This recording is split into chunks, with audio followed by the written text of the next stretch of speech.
All right, heavy hitter time outside of Beacon Hill Studio. Cosmo Macero of O'Neill & Associates, Peter Kadges, formerly of the Boston Phoenix. And where is bomber number one going to be laid to rest? Cosmo, yesterday the governor was asked directly about this. Here's what he said.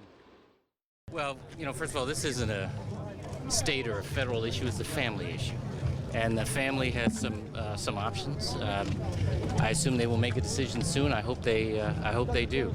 I think everybody is feeling the upset about what happened. Not a state issue, a family issue. You buying that? I do buy that. Of course it's a family issue. Since when is anyone's burial, other than a member of state government, a state issue in any way? Look, they got when they bombed the marathon. They got Potter's Fields all over Western Massachusetts. Plenty of people, loads of people have shed their mortal coils in anonymity over the years. It's a good solution right there. It's a numbered grave. Nobody knows where it is. Only the family, if they even care at this point, know exactly where it is, a numbered grave. I think that's a solution, and it's pretty straightforward. Actually, I think Cosmo has, and I'm not joking, really performed a public service here, because it's the first sensible thing I've heard on this issue. I'm also with Cosmo that, I think the governor's wise to try to keep this from ratcheting down. Until Cosmo's commonsensical solution, I was advocating a form of Osama bin Laden burial, which is drop him from a helicopter in the middle of the ocean.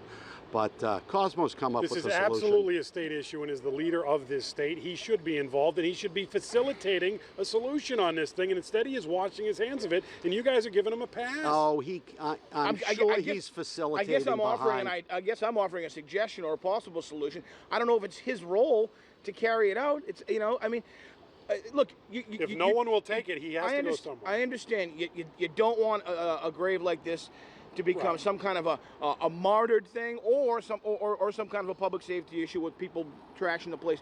Look, let the guy be buried in anonymity and be done with it. And when someone takes him, that's where the governor has to step in. Next issue, because we are the heavy hitters, this one hits a little close to home. Chris Christie, according to the New York Post today, had secret lap band surgery.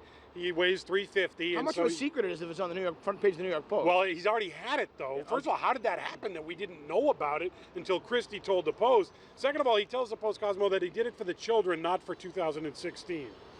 First things first, the guy's $4 bills if he's announced, as far as I'm concerned. But honestly, doing it for the children, doing it for his family, for himself, all good reasons. Doing it to be president, whatever it may be. As someone, look, I fought the Battle of the Bulge, continue to do so. Someone who's been in much tougher shape a couple years ago, it's a very personal decision to decide, you know what, I got to do something here. And I respect that. I respect the guy that he's made that decision, whatever was the motivation. Sometimes people just wake up and say, Jesus, I'm in such tough shape, I got to do something. I think that's what happened here. The reason it remained secret, and I'm glad it did, was because we're supposed to have medical privacy in this country. All I can say is, although he's definitely a traitor to the heavy hitter cause, I salute him. Medical privacy. On the other hand, we got bomber number one on the slab. I think that is the reason. The reason it should be kept secret. I think the way it was kept secret is probably greasing a few palms on the way into the emergency room, whatever it was. Quickly, I just got a couple seconds. Your reaction to that public policy poll that says Gomez is within 4 from Ed Markey. I remember saying last week, I think this would be the most exciting matchup, and I think we're on our way to that happening exactly. Oh, it's entirely plausible. We only have about 50 days left in the race. Let's wait for the mud to start flying. Peter Kadges, formerly of the Phoenix, Cosmo Macero of O'Neill & Associates. They're the hitters. Fox 45 News.